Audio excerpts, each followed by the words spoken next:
కొద్ది నిమిషాలు ఒక 30 to 40 minutes దేవుని మాటలు విన్న తర్వాత మనము తదుపరి ప్రభు బలలోకి మనం ముందుకు వెళ్దాం.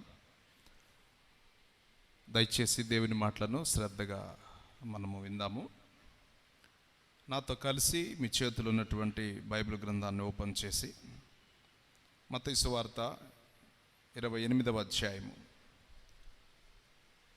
మనము 19, 18, 19 వచనాలని ఈ సందర్భంలో చదువుకుందాం. అయితే యేసు వారి యొద్దకు వచ్చి పరలోకమందును భూమి మీదను నాకు సర్వాధికారము ఇయ్యబడి ఉన్నది.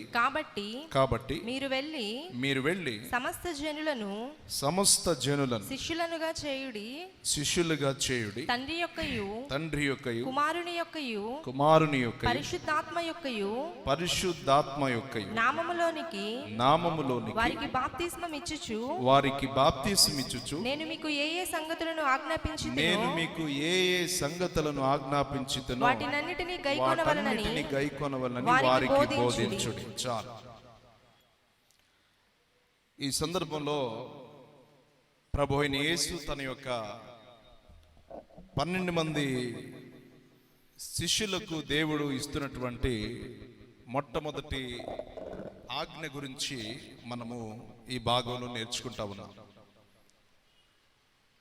బైబిల్ గ్రంథంలో యేసు ప్రభు వారి 33.5 సంవత్సరాల సేవా జీవితం, ఈ 33.5 సంవత్సరాల సేవ జీవితంలో యేసు ప్రభు వారు చాలా మందిని శిష్యులను కలిగి ఉన్నారు, డిసైపుల్స్ని. మనకి బాహ్యంగా కనబడేది 12 మందే, కానీ యేసు ప్రభు వారికి 500 మంది కంటే ఎక్కువగా ఉన్నారంట శిష్యులు. చరిత్ర మీరు చదివితే ఇంకా చాలా మంది ఉన్నారు. అయితే మనస్ఫూర్తిగా ప్రభువారిని వెంబడించినటువంటి వ్యక్తులు కానీ, లేదా దేవుడు ఏర్పరచుకున్నటువంటి వ్యక్తులు కానీ, లేదు దేవుని చిత్తానుసారంగా బహుశా వారిని దేవుడు పిలుచుకున్నటువంటి వ్యక్తులు కానీ 12 మందిని మనము ఈ భాగంలో మనం చూడగలం. 12 కూడా ఒక అతను తప్పిపోయాడు, అది మనకి అందరికీ విషదమే. సో ఇక్కడ మనం నేర్చుకోవలసినటువంటి భాగంలో ప్రభు అయిన యేసుక్రీస్తు ప్రభువారు ఆయన సంఘానికి మొట్టమొదట బోధ చేయలేదు.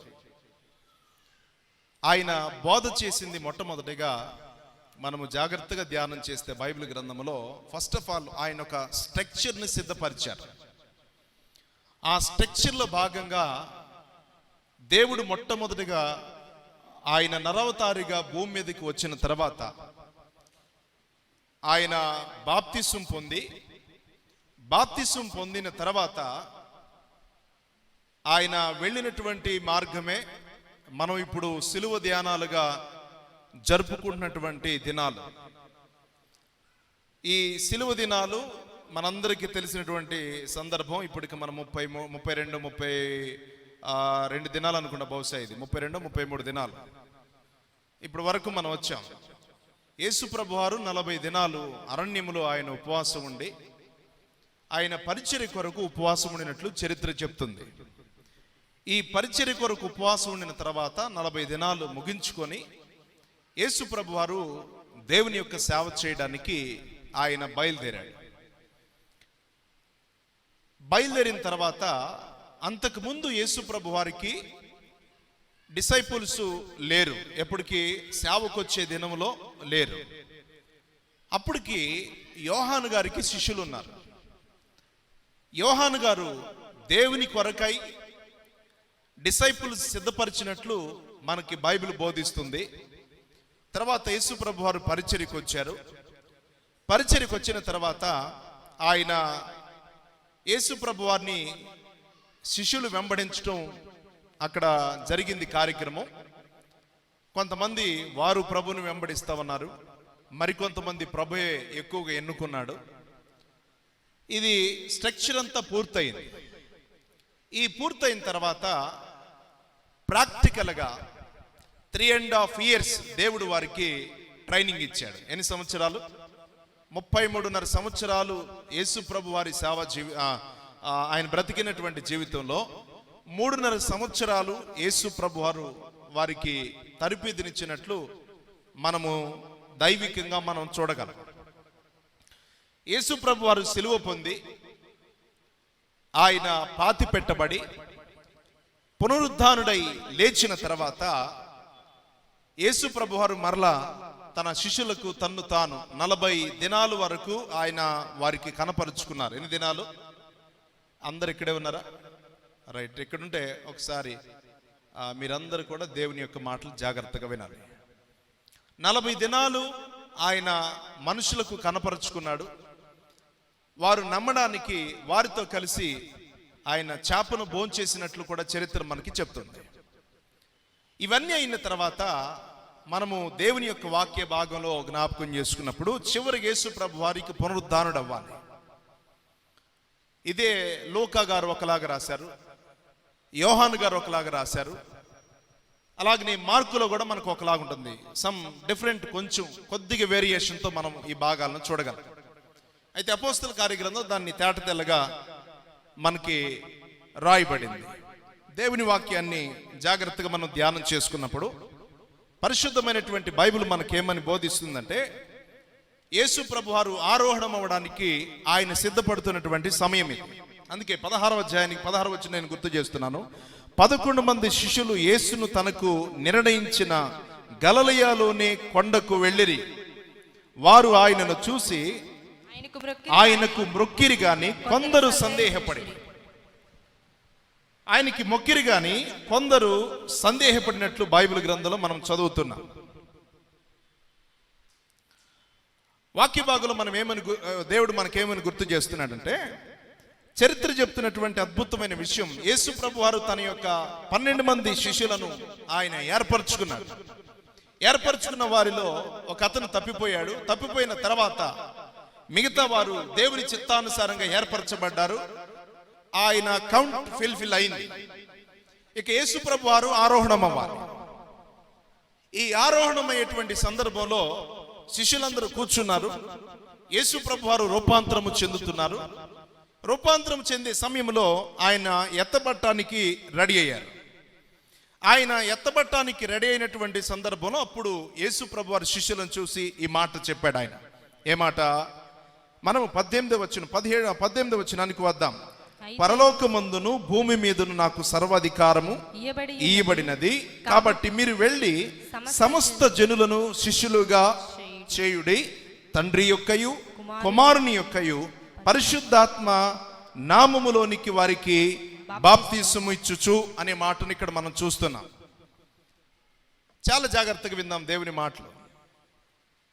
ఇక్కడ మనకేమని బోధించబడిందంటే, యేసు ప్రభు వారు ఆయన మనకి సువార్తల్లో సంఘబోధన మనం చూడగలం.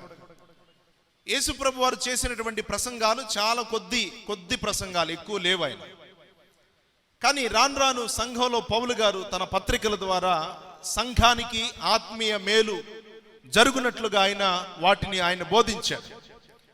ఈ భాగంలో యేసుక్రీస్తు ప్రభు వారు సంఘానికి, లేక ఈ దినాల్లో మనం చూస్తున్నటువంటి పరిస్థితుల్లో సంఘానికి 2 కట్టడలు ఉన్నాయి. ఆ కట్టడ ఏంటంటే, ఒకటి బాప్తిస్మ అనుభవము, రెండవది ప్రభు బల్లారాధన. సంఘానికి 2 నియమాలు ఖచ్చితంగా ఉండవలసినటువంటి ప్రాముఖ్యతను సంతరించుకుంది. నేను ఎందుకు ఈ మాటలు గుర్తు చేస్తున్నానంటే, ఒక వ్యక్తి యేసు ప్రభువారు అని అంటే తన వ్యక్తిగా పిలిపించబడడానికి మనం ఏదైనా ఒకటి కలిగి ఉండాలి. నేను గడిచినటువంటి దినముల్లో నేను బయటికి వెళ్ళి వస్తున్నాను, కార్ డ్రైవ్ చేసుకుంటూ వస్తున్నాను. కార్ డ్రైవ్ చేసుకుంటూ వచ్చినప్పుడు ఒక మేకల మంద, మీకు అందరికీ తెలుసు, ఈ మేకల మందలు రోడ్డు పడుగుత వెళతా ఉన్నాయి. పడుగుత వెళతా ఉన్నప్పుడు ఆ మేకల మందకి కొన్ని గుర్తులు నేను చూశాను. ఇక్కడ కొంతమంది నెత్తి మీద వాటికి గుర్తులు వేశారు, కొంతమంది బ్యాక్ బౌన్ అన్నగా వీపు మీద వేశారు, మరికొంతమంది వెనక కాళ్లకు కొన్ని గుర్తులు ఉన్నాయి. నేను అనుకున్న మాట ఏంటంటే, ఇదేంటి విచిత్రంగా ఉన్నాయి, ఇక్కడే కాదేమో అనుకున్నాను. నేను ఆ గొర్రెల కాపర్ని పిలిచి నేను అడిగాను. అంటే ఎటుకు ట్రాఫిక్ జామ్ అయింది, మధ్యలో ఇరుక్కుపోయాం మేము. వెనకాల వచ్చే అతను నేను అడిగాను, ఏంటి బాబు ఈ గుర్తులు అంటే, సార్ మేము 5 కాపర్లు ఉన్నాం. ఈ 5 కాపర్లకి 5 మందలు ఉన్నాయి. ఈ మందలు సాయంత్రం అయ్యేసరికి మేము ఎవరి మంద వారిని మేము డివైడ్ చేసుకుంటాం. అయితే ఇవన్నీ జంతువులు ఒకేలా ఉంటాయి కాబట్టి మూగజీవాలు, వాటిని ఐడెంటిఫై చేయటం కష్టం. కాబట్టి ఈ గుర్తుల ద్వారా మేము వాటిని సపరేట్ చేస్తామండి అనే మాటను అతను పలికాడు. నేను ఎందుకు ఈ మాట గుర్తు చేస్తున్నానంటే, దేవుని వాక్యాలు జాగ్రత్తగా ధ్యానం చేసినప్పుడు క్రైస్తవులు అనే అటువంటి పదము మొట్టమొదటిగా యేసు ప్రభు శిష్యులకు మాత్రమే ఇవ్వబడింది. అది అపోస్తలుల కార్యగ్రంథంలో ఉంది మాట. మొట్టమొదటిగా క్రైస్తవులు అనే బిరుదు డిసైపుల్స్కి మాత్రమే వాడబడినటువంటి పదం ఇది. అలాగే ఈరోజు సంఘానికి ఉన్నటువంటి క్రమములో ప్రభు బల్ల అలాగే బాప్తిస్మము ఈ 2 ఎందుకు అవసరం అంటే, ఖచ్చితంగా నీవెవరవో తెలియడానికి, 2 నీవేమై ఉన్నావో గుర్తు తెచ్చుకోవడానికి ఈ 2 ఖచ్చితంగా అవసరం. దేవుని వాక్యం నుంచి ఈ మాటను ధ్యానం చేసుకున్నప్పుడు యేసు ప్రభు వారు తన యొక్క 12 మంది శిష్యులను ఎన్నుకున్న తర్వాత ఆయన లోకమునకు డబ్బు సంపాదించుకోమని పంపించలేదు. నా మాట అర్థమవుతుందా? అర్థమవుతుందండి? రైట్. ఒకసారి మీ రైట్ థ్యాంక్ యూ. జాగ్రత్తగా వినండి. కొంచెం పిల్లల్ని మీ దగ్గర పెట్టుకోండి, ఎందుకంటే మీ పిల్లలు మీ దగ్గర ఉంటే బాగుంటుంది, అటు డిస్టర్బెన్స్ లేకుండా. అలాగే వచ్చే వాళ్ళని కూడా పక్కన కూర్చోబెట్టండి కొంతమందికి. Thank you sir. మా సంఘ సెక్రటరీ గారు పాపం ఆ బాధ్యత తీసుకున్నారు, రాత్రి అనౌన్స్మెంట్ చేశారు ఆల్రెడీ. Thank you sir. ఆయన సెక్రటరీ గారిగా కాకుండా ఆయన ఒక దాసుడిగా పనిచేస్తూ ఉన్నారు, అందుకు నిండు వందనాలు.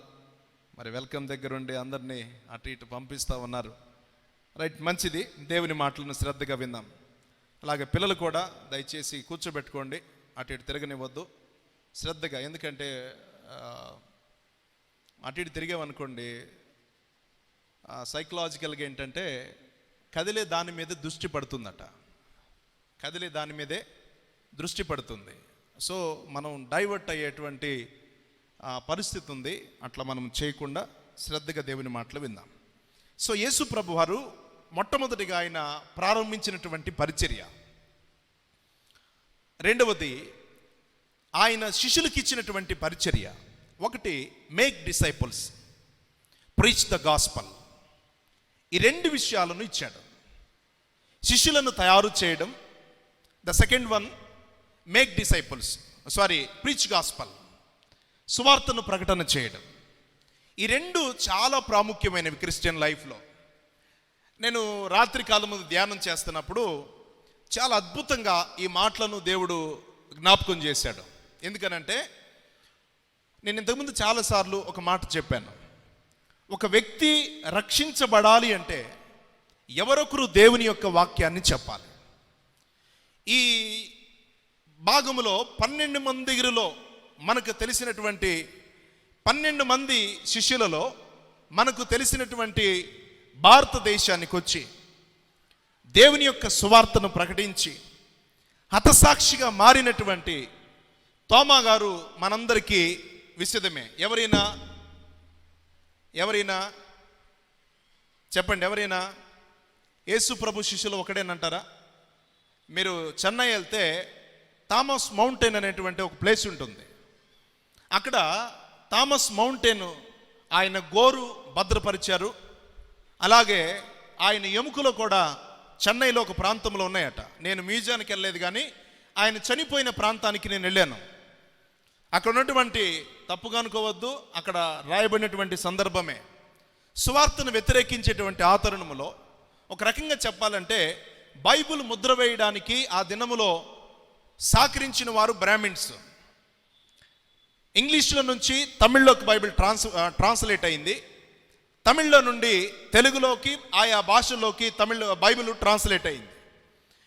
దేవుని యొక్క వాక్యాన్ని ట్రాన్స్లేట్ చేయడానికి ఆ దినములో ఆంధ్ర ప్రజలు అలాగే తమిళనాడు 2 కలిసి ఉన్నాయి ఆ దినాల్లో. అటువంటి దినాల్లో బ్రాహ్మిన్స్ బైబిల్ గ్రంథాన్ని వారు ట్రాన్స్లేట్ చేశారు. కానీ చోచనీయ విషయం ఏంటంటే అటువంటి జాతి వారి ద్వారానే అపోస్తులైనటువంటి తోమా గారు బల్లెము చేత గుచ్చబడి చంపబడ్డారు.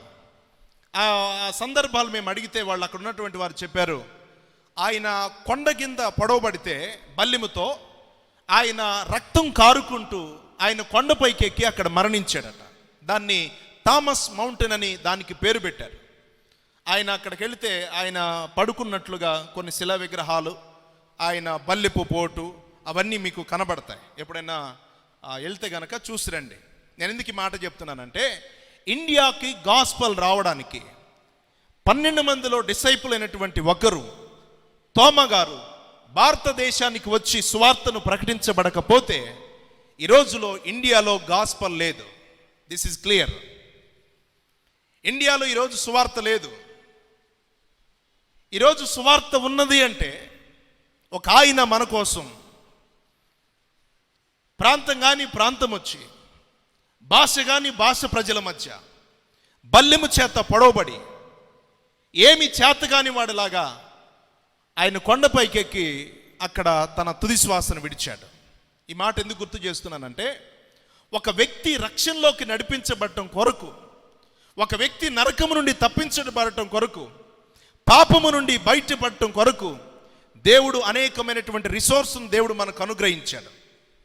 నేను ఎందుకు ఈ మాట చెప్తున్నానంటే, 12 మందిలో డిసైపుల్ అయినటువంటి ఒక శిష్యుడు లెగకపోతే ఈరోజు భారతదేశంలో ఇవాంజలిజం లేదు, సాల్వేషన్ ప్రక్రియ లేదు. దేవుని గురించి తెలుసుకున్నటువంటి ప్రజలు బహుశా ఉండకపోరు. ఇంగ్లీష్ బైబిల్లో రాయబడినటువంటి అద్భుతమైన మాట మనకు తెలుగులో చక్కగా ఇక్కడ రాయబడిన మాట, సమస్త జనులకు శిష్యులుగా చేయుడి అనే మాటను రాయబడి ఉంది. ఇంగ్లీష్లో రాయబడి ఉంది చక్కగా, go to the people in every country. మీరు ప్రజల దగ్గరికి వెళ్ళండి, ప్రతి దేశానికి. ఈరోజు మన కంట్రీకి రావడానికి, మన దేశానికి రావడానికి వాళ్ళ త్యాగము, వాళ్ళ సమర్పణ బహుశ్రేష్టకరమైంది. అందుకే మనము ఖచ్చితంగా ఆ పూర్వీకులను అనగా మనకు సువార్తను అందించినటువంటి గొప్ప ప్రవక్తలను, దైవజనులను మనము గుర్తుకు తెచ్చుకోవాలి. మిషనరీ లైఫ్స్ చాలా ప్రత్యేకమైనవి, వారి అనుభవాలు చాలా ప్రత్యేకమైనవి.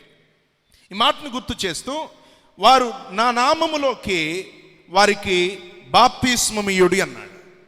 ఇక్కడ ఆగుదాం, మనం కొద్దిగా దేవుని మాటలు విందాం. ఇంతకీ బాప్తిస్మం పొందటం అంటే ఏంటి? మీ అవగాహన. మతం మారడమా? ఏమండి? కులం మార్చుకోవటమా? లేకపోతే తిండి మార్చుకోవటమా? What is the baptism real meaning? మనుషులు అనుకుంటున్నారు మతం మార్చుకోవటం అనుకుంటున్నారు. ఇక్కడ బాప్తిసం పొందిన వాళ్ళు ఎవరున్నారు? ఒకసారి చేతులు చూపిస్తారా? కెమెరామ్యాన్ అటు దిప్పాయి, ఒకసారి చూపించండి, మీరు చక్కగా కనపడతారు. బాప్తిసం తీసుకున్న వాళ్ళు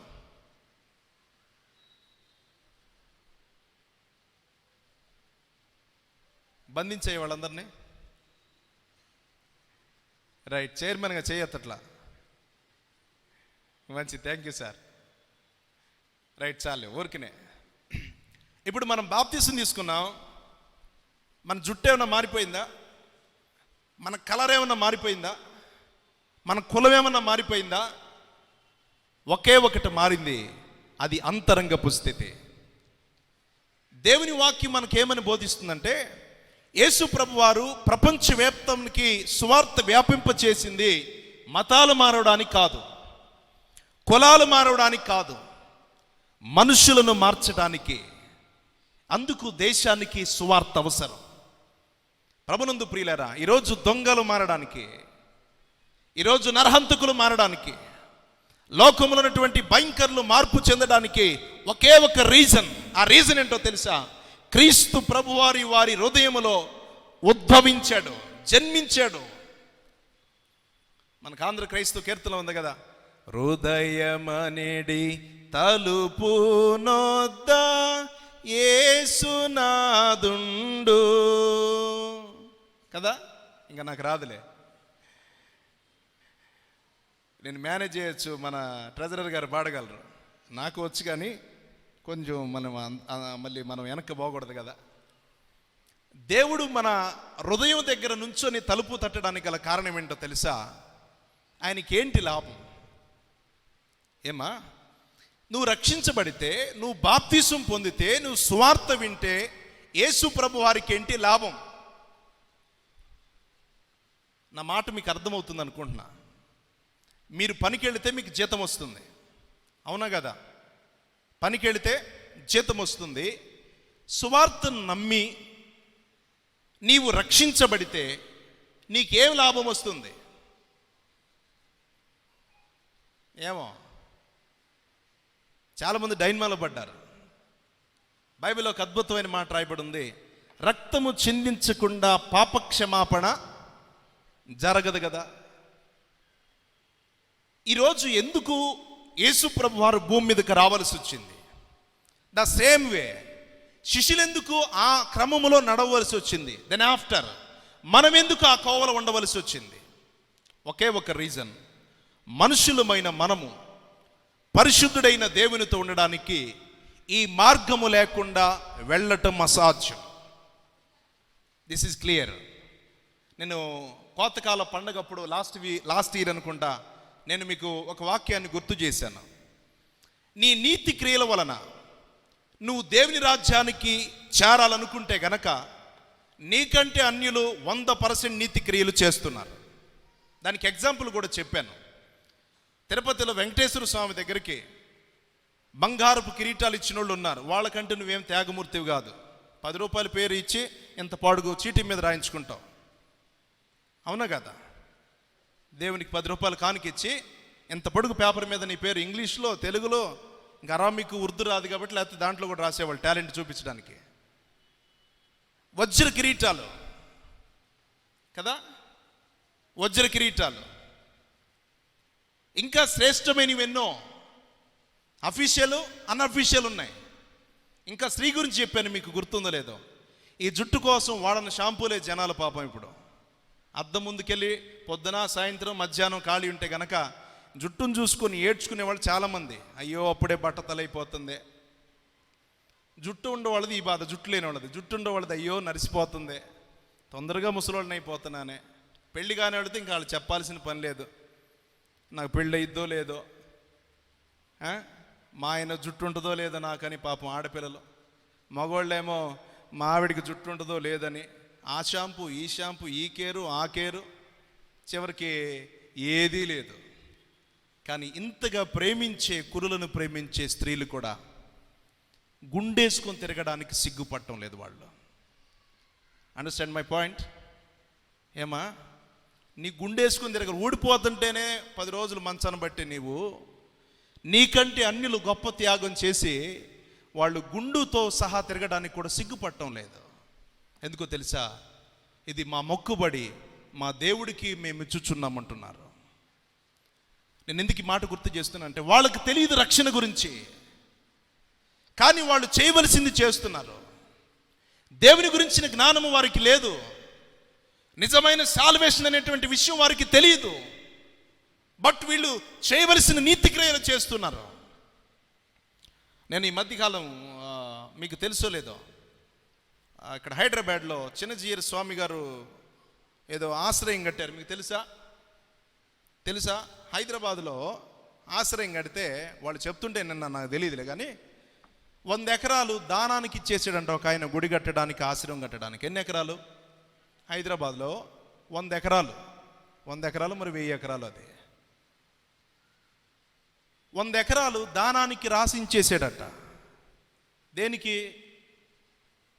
గుడి, అదేదో విగ్రహం కట్టడానికి. కమిట్మెంట్ క్రైస్తవుల కంటే అన్యులకి ఎక్కువ ఉంది.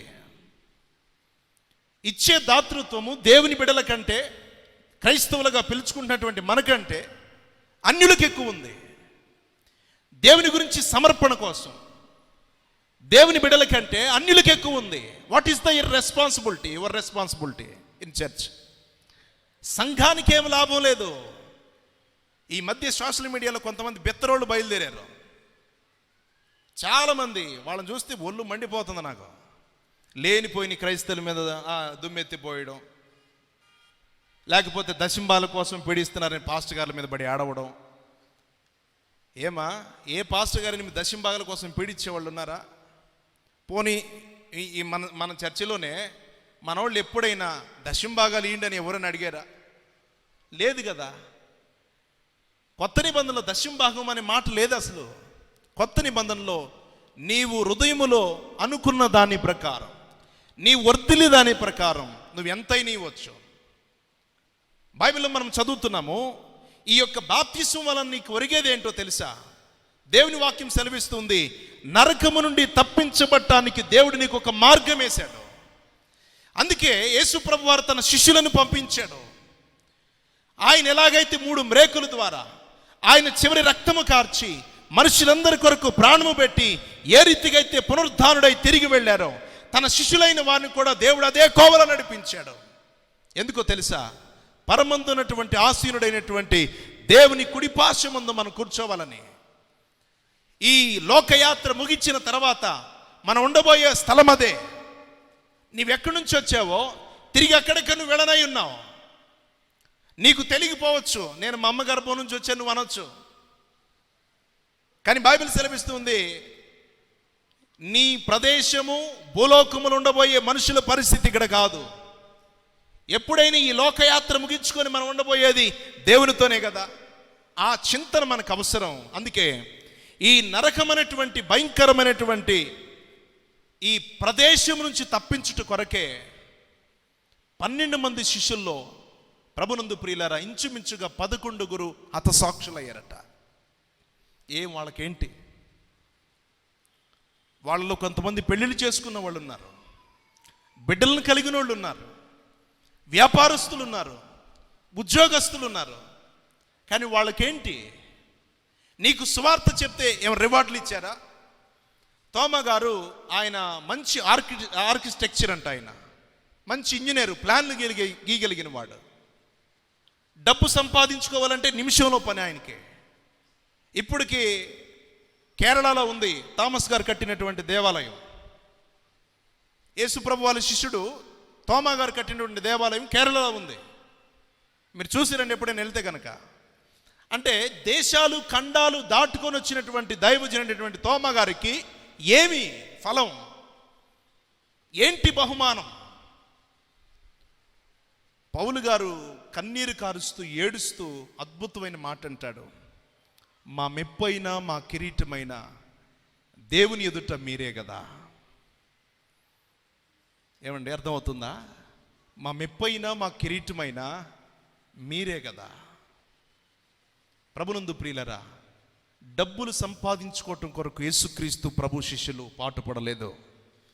దేవుడు ముందుగానే వారికి రిస్ట్రిక్షన్స్ ఇచ్చారు. 2 అంగీలు తీసుకెళ్ళొద్దు, 2 అంగీలు తీసుకెళ్ళొద్దు, 2 జతలు చెప్పులు తీసుకెళ్ళొద్దు, జోలనైనను తీసుకెళ్ళొద్దు. ఇటుకు కూడా నోచుకోలేదా? ఊరికి పోవడానికే నైట్ ఒక డ్రెస్సు, పగల ఒక డ్రెస్సు, చెప్పండి, అర్ధరాత్రి ఒక డ్రెస్సు, మార్నింగ్ ఇంకో డ్రెస్సు. యేసు ప్రభు వారు కంట్రీస్కి, లోకాలకి, దేశాలకి, నేషనల్స్కి పంపిస్తూ ఒక్కటికి మించి రెండోది ఉండడానికి వీల్లేదన్నారు. మనం బీరువా నిండా ఉండా సెలక్షన్ చేసుకోవడం కష్టం. ఒక ఆమెను అడిగాను, ఒక వ్యక్తిని అడిగాను నేను, కుర్రవాడిని, ఏంటయ్యా ఇంత లేట్ అవుతుందంటే, పాస్టర్ గారు ఏ బట్టలు వేసుకోవాలో అర్థం కావట్లేదండి అన్నాడు ఆయన. ఏ బట్టలు వేసుకోవాలో అర్థం కావట్లేదట. ఇది నిన్న కట్టాను, ఇది మొన్న కట్టాను, ఇది రేపు కట్టాను. యేసు ప్రభు వారి శిష్యులకి అదేం లేదు. మేము ఒకసారి విజయనగరం జిల్లా ఇండివిజువల్ గాస్పల్కి వెళ్ళాం. మేము ఇండివిజువల్ గాస్పల్కి వెళ్తే సేమ్ మాకు ఇదే బడి, మేము ఇయర్కి వన్స్ వెళ్ళేవాళ్ళం. మా స్టూడెంట్స్ని తీసుకొని ప్రాక్టికల్గా మేము వెళ్ళేవాళ్ళం. వెళ్తే ఇదే పరిస్థితి. మేము ఎక్కడ తింటామో, ఎక్కడుంటామో, ఏం చేయాలో కూడా తెలియదు. ఎక్కువగా విజయనగరం అలాగనే ఈ యొక్క ఒరిస్సా బార్డర్లో కూమింగ్లు ఎక్కువ జరుగుతూ ఉంటాయి. నక్సలైట్లకి పోలీసులకి మధ్య కాల్పులు. ఒకసారి చేశారు, మీరు ఇన్ఫార్మర్సా అని వాళ్ళని భయంకరంగా కొట్టారు. బొగ్గలన్నీ వాసిపోయినాయి. తర్వాత అక్కడ దగ్గరున్న వాళ్ళని కమ్యూనికేట్ చేసి, వీళ్ళు ఇట్లా దేవుని మాటలు చెప్పడానికి వచ్చారయ్యా అని చెప్తే వాళ్ళని బెదిరించి రెండోసారి ఇక్కడ మీరు కనబడితే మాత్రం బాగుండదురా అని చెప్పి కళ్ళ గంతలు కట్టుకొచ్చి తీసుకొచ్చి అడవిలో వాళ్ళు పారేసి వెళ్ళిపోయారు. మరొక చోట జరిగిన విషయం ఏంటంటే భయంకరమైనటువంటి మాంత్రికుడు. ఆ రాత్రి వీళ్ళు ఏజెన్సీలు, మీరు అరకు కానీ పాడేరు ఆ ఏరియా ఏజెన్సీకి వెళ్తే కనుక చిన్న చిన్న ప్రాంతాలు ఉంటాయి, 10 ఇళ్ళు ఒక ఊరు అన్నమాట. ఏరియాల్లో బాగుంటుంది, చాలా వెళ్ళరండి, సెకండ్ ఊటీ అని పిలుస్తారు ఆ ఏరియాలని. వెళ్తే అక్కడ భయంకరమైనటువంటి మాంత్రికుడు వీళ్ళని స్వార్థలు చేయకుండా అడ్డగించేశాడు. అడ్డగించేస్తే వీళ్ళు ఆ గుడిసెలో పడుకున్నారు. చిన్న స్థలం ఇచ్చారు అక్కడ విశ్వాసులు ఒకళ్ళు ఇచ్చేస్తే రాత్రి తెల్లవారుజాము అయ్యేసరికి ఇక ఒకడు పరిగెత్తుకుంటూ అరుస్తూ వస్తున్నాడట. ఎవరయ్యా వీడంటే అక్కడ గుండమ్మ అనే ఒక దేవత ఉందంట.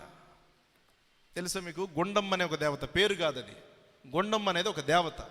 2 నున్నటి రాళ్ళు పెట్టి దాన్ని గుండమ్మ అనే ఒక దేవత నామకరణం చేశారు. దాని పేరట వాళ్ళు పూజలు చేస్తారు. ఆ పూజలు చేసేటప్పుడు వీళ్ళందరూ లోపల ప్రార్థనలో ఉన్నారు. రాత్రి 2 అవుతున్నా. ఆ 2 అవుతున్నటువంటి సమయంలో ఒక మాంత్రికుడు ఒళ్ళు మంటలని కేకలేసుకుంటూ వచ్చాడు. మా సీనియర్స్ చెప్తుంటే మేము విన్నాం. అయ్యా రక్షించండి, అయ్యా కాపాడండి అని ఒళ్ళు మంటలతో వచ్చాడంట. ఏంటయ్యా అంటే వీళ్ళు కాళ్ళు చేతులు పడిపోవడానికి సేవ చేస్తున్నటువంటి వీళ్ళకి కొన్ని మంత్రాలు ప్రయోగాలు చేశాడంట ఆయన. అయితే ప్రతి మంత్ర ప్రయోగం ఏ శక్తి అయితే పంపిస్తున్నాడో ఆ శక్తి తిరిగి కంబ్యాక్ ఈ మంత్రగాడి దగ్గరకు వస్తుందంట. అది ఏ బలహీనత అయితే పంపిస్తున్నాడో తిరిగి దాని దగ్గరకు వచ్చి ఇవన్నీ వాడి మీద అటాక్ చేయడం ప్రారంభం చేశాయి. అయ్యా మేము వాళ్ళున్న స్థలానికి వెళ్ళలేకపోతున్నాం, కారణం ఏంటో తెలియదు, కానీ వారున్న గుడిసి చుట్టంతా కూడా అగ్ని మండుతూ ఉన్నది, కాబట్టి మేము వెళ్ళలేకపోతున్నాం అని చెప్పి వచ్చి ఇతని మీద అటాక్ చేసినప్పుడు వాడు ప్రాణభయంతో తప్పించుకోవడానికి వీళ్ళ దగ్గరకు వచ్చి అరుస్తున్నాడట గుడిసె చుట్టూ తిరిగి రాత్రి 3 నేను ఎందుకు ఈ మాట చెప్తున్నానంటే, ఒక విశ్వాసి రక్షించబడితే సేవకుడికి కానీ శిష్యుడికి కానీ ఏమొస్తుంది? ఏమో మాట్లాడరే, ఏమొస్తుంది? ఎందుకు ప్రయాస? ఒక విశ్వాసి రక్షించబడటానికి ఎందుకు సేవకుడు కుటుంబాన్ని త్యాగం చేయాలి? ఎందుకు మీ కొరకు ఉపవాసం ఉండాలి? ఎందుకు మీ కొరకు కన్నీరు గార్చాలి? మీ భారాలన్నీ నెత్తి మీద వేసుకుని ఎందుకు ప్రార్థన చేయాలి? బైబిల్లో రాయబడినటువంటి మాట, ఈ సువార్తనట శిష్యులు, ప్రభువారు యేసు ప్రభువారి శిష్యులు వాళ్ళు దేన్నైతే చూశారో, వారి చేతులు దేన్ని తాకి చూసాయో, ఆ పరిశుద్ధాత్మ నడిపింపు, ఆ అగ్ని వారిని ఉండనివ్వలేదట. ప్రభునందు ప్రియులారా, ఆ ప్రేమ వారిని బలవంతం చేసింది. నేషన్స్ దాటడానికి, సముద్రాలు దాటి రావడానికి, చిరచాదనములు చేయబట్టానికి, క్రీస్తు కొరకు ఎక్సాకారంలో సిలువ వేయబట్టానికి కూడా వారు వెనకాడలేదట. అంతగా బలవంతం చేసింది క్రీస్తు ఆయన కలువరి సిలువ ప్రేమ. మనము ప్రభునందు ప్రియుల ఈరోజు చక్కగా మనము చెమటలు పట్టకుండా ఫ్యాన్లు ఉన్నాయి కదా, మనకు నడువులు లేపకుండా మంచి సీట్లు ఉన్నాయి, కానీ గడిచినటువంటి సంవత్సరాల్లో ఏవి లేవు. దేవుని మాట దొరికితే చాలు ప్రభు అనుకున్నారు. ప్రభునందు ప్రియులరా, పేతురు గారు దేవుని యొక్క వాక్యం చెప్తున్నప్పుడు చదువుదాం మాట. అపోస్తల కార్యగ్రంథానికి రండి, 2వ అధ్యాయం 41వ వచనం చదవండి. కాబట్టి అతని వాక్యము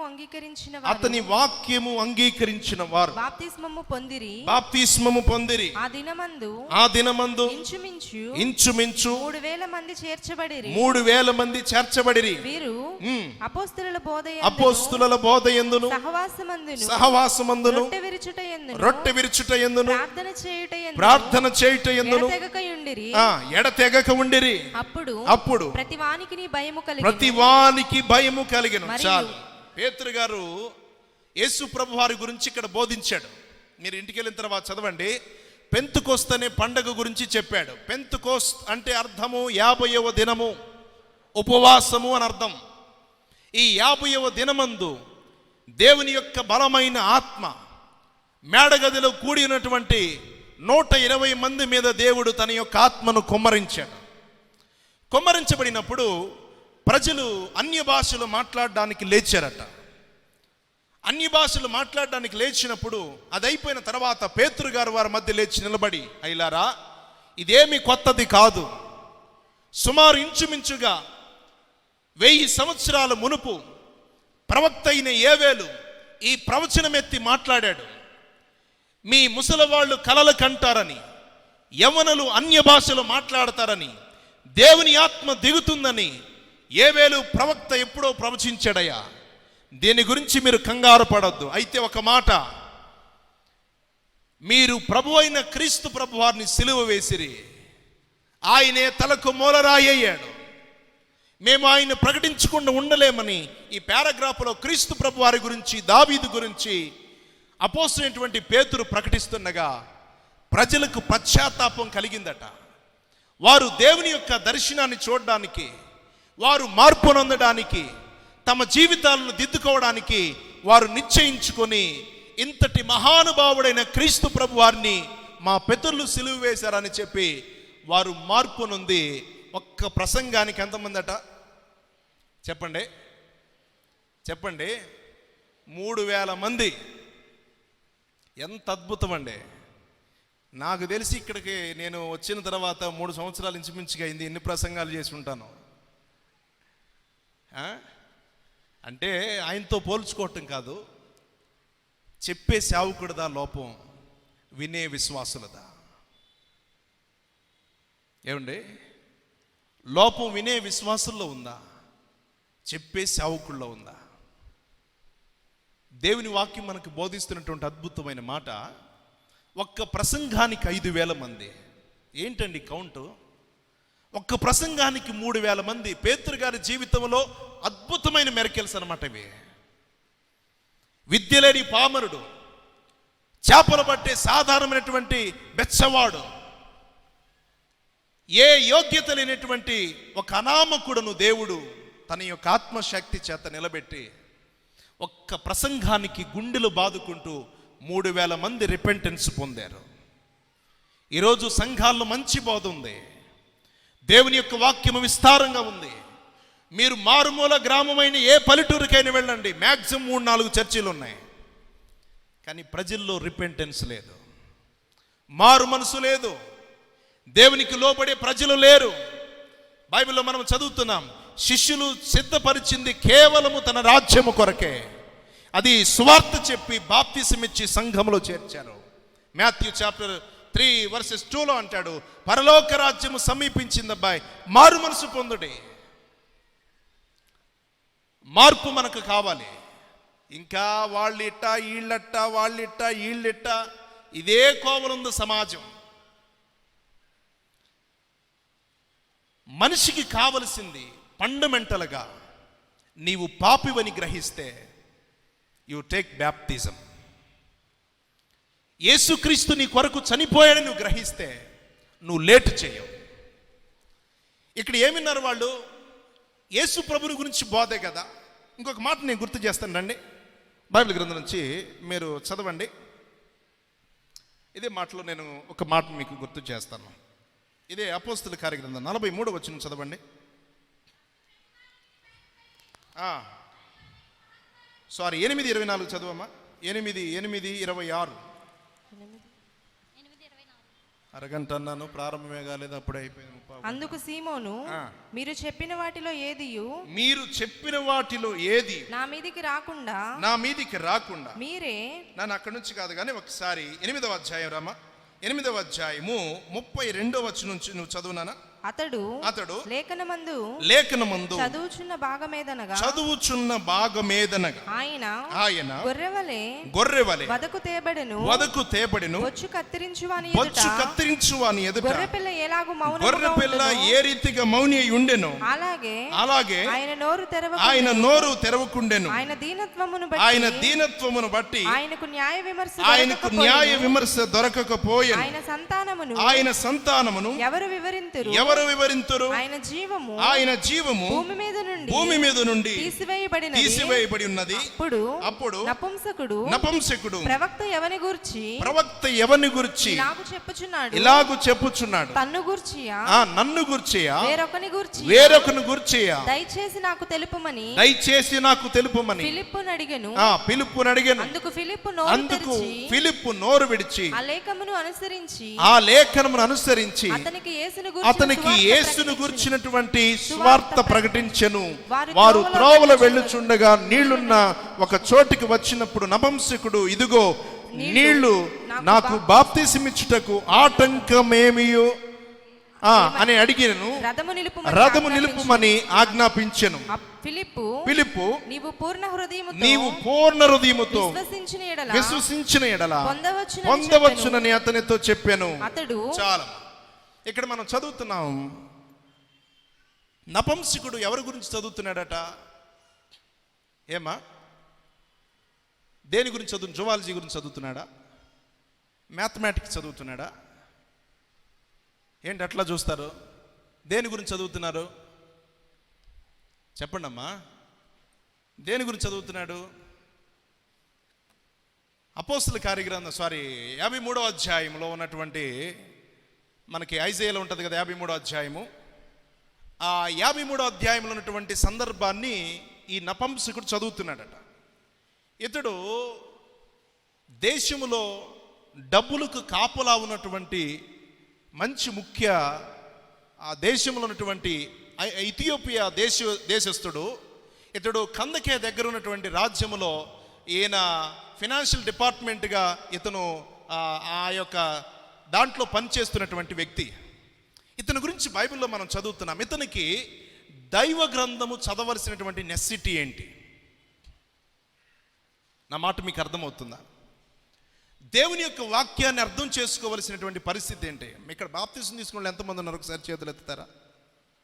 బాప్తిసం తీసుకుని వాళ్ళండి. మావాడు కూడా చేయొత్తాడుగా.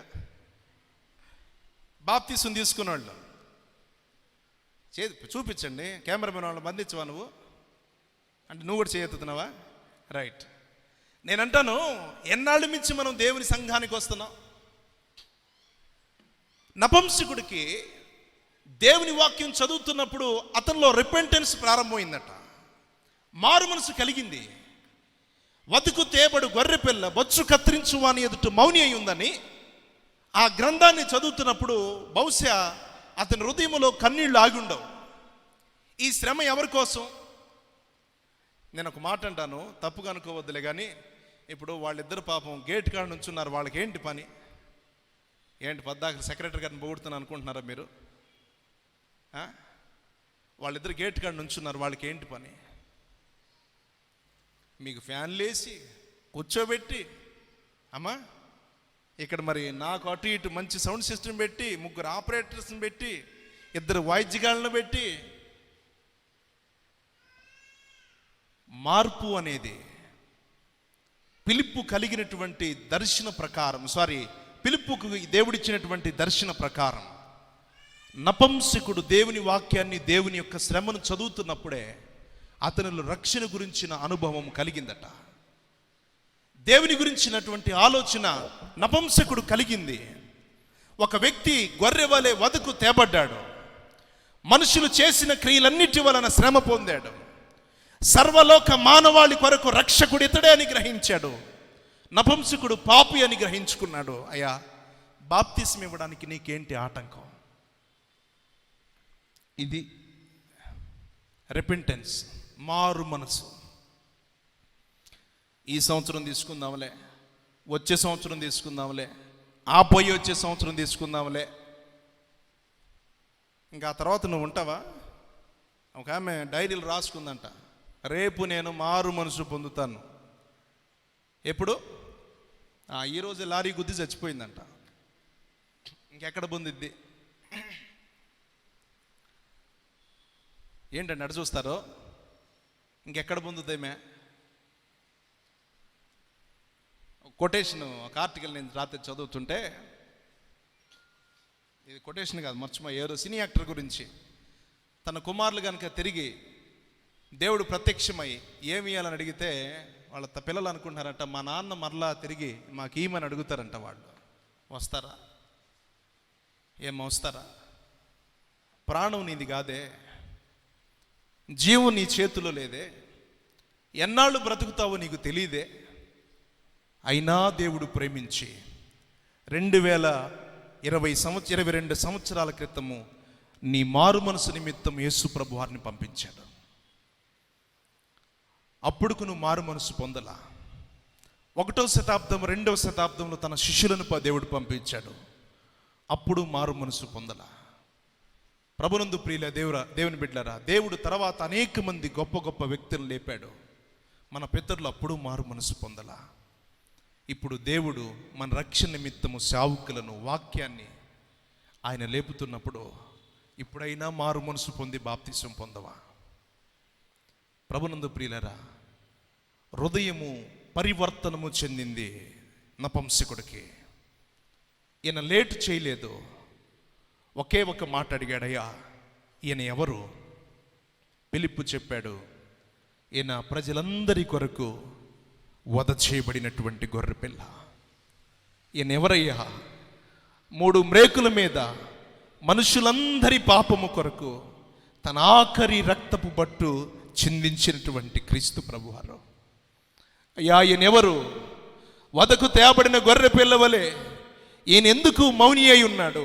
అయ్యా, ప్రజలందరి నిందల అవమానాల మధ్య ఈయన ఒంటరి వాడై నిలిచాడు. అయ్యా, ఈయన ఎవరయ్యా? సాక్షాత్తు దేవుడై ఉండి ఆయన దేవుడిగా భూలోకమును అనిపించుకోక మనుష్య కుమారుడిగా పిలువబడినటువంటి క్రీస్తు ప్రభువారయ్యా. అయ్యా, ఈయన ఏం చేశాడో? మనుషులందరి దోషము తన పైన సిలువు భుజాన్నేసుకొని గొలగతా కొండ వరకు నిందలైన, అవమానాలైన, కొరడా దెబ్బలైనా, హింసైనా, కరువైనా, చివరికి దేవుని చిత్త ప్రకారం ఎందుకు భూమి మీదకి వచ్చాడో ఆ సంపూర్ణ చిత్తము నెరవేర్చాడయ్యా. ఈరోజు ప్రభునందు ప్రియులరా, మార్పు లేక, మనసును దేవునికి అప్పగించుకోక, ఇంతమంది మన రక్షణార్థమై ప్రాణాలర్పించిన మార్పు నొందకపోతే నీవు ఉగ్రత నుండి తప్పించుకోలేవు. అక్కడి నుంచి కాపాడబట్టము దేవుని తరం కూడా కాదు. నేను ఎందుకు ఈ మాట గుర్తు చేస్తున్నానంటే, అనాది కాలంలో అయితే దేవుడు చూసి చూడనట్లు ఉండెను, కానీ ఇప్పుడైతే అంతటను అందరూ మార్పు నొందాలని ప్రభువారు కోరుకున్నాడట. ఎందుకో తెలుసా? నిన్ను భయంకరమైన వేదన స్థలం నుంచి రక్షించడం కొరకే. అందుకే సంఘానికి బాప్తిస్మము, బల్ల ఆరాధన ఈ 2 అవసరం. మొట్టమొదట సువార్త విని దేవునికి పట్టబడితే ప్రభు బలలోకి వెళ్తాం. ప్రభు బలల నుండి ఈ లోకయాత్ర ముగించిన తర్వాత పరిశుద్ధమైన విందులోకి వెళతాం. ఒకదానికొకటి లింక్. ఇవేమి లేకుండా నీ నీతి క్రియల వలన దేవుని రాజ్యములో ప్రవేశించటం అసాధ్యం. సో మార్పు నందుదాం. తలలు వంచి కండ్లు మూసుకొని ప్రార్థన చేసుకుందాం.